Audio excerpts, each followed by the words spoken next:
Let's roll! Here is the star of our show. I have a few stalks of beautiful rhubarb that's in season right now. It's got these very pretty spotted pink and green stalks that look very much like celery. We'll slice the thicker bits in half and then dice the whole thing. If you've never had rhubarb, it's very tart and it works really good for marmalades and summer desserts. And that is exactly what we're gonna make. Quickly poach it and then serve it in its own syrup.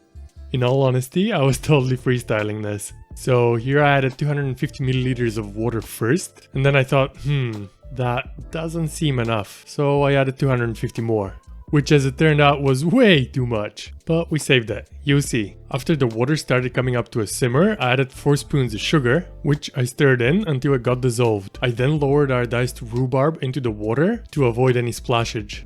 It only takes about a minute for the rhubarb to cook, and in that minute it's gonna soften but retain a little bit of the crunch. So what happened next is I took out the rhubarb, squeezed out the juice of 1 whole lemon, added a little dash of vanilla seeds, and continued cooking the whole thing down into a beautiful syrup.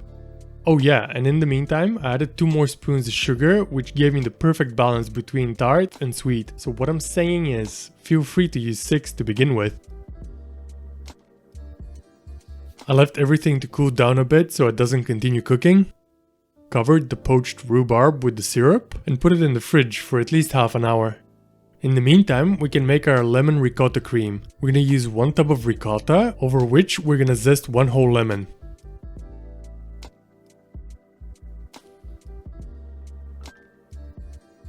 Then starting on a low speed, we're gonna mix that until it gets nice and creamy. Oh yeah, and I got a mixer.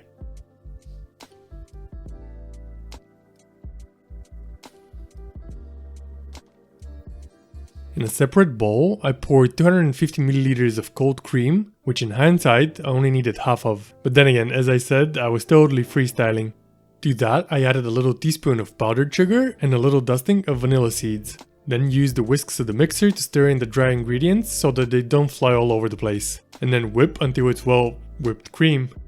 In yet another bowl, or the same bowl as the ricotta if you have more than one, add equal amounts of our cream and lightly fold together.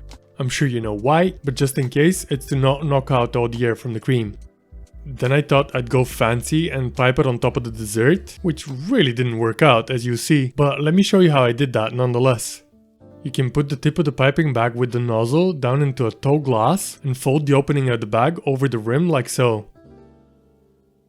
Then just scoop in your cream, and Robert's your father's brother.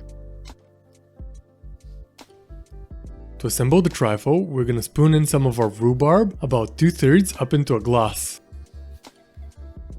Pack it down a bit with the spoon and fill in the gaps with a little bit of the syrup. Then we're gonna add a layer of some sort of a dry cookie biscuit element. I'm using some vanilla and almond biscuits, which I've broken into pieces and fit in as best as I could. Fill in the rest of the little gaps with your OCD.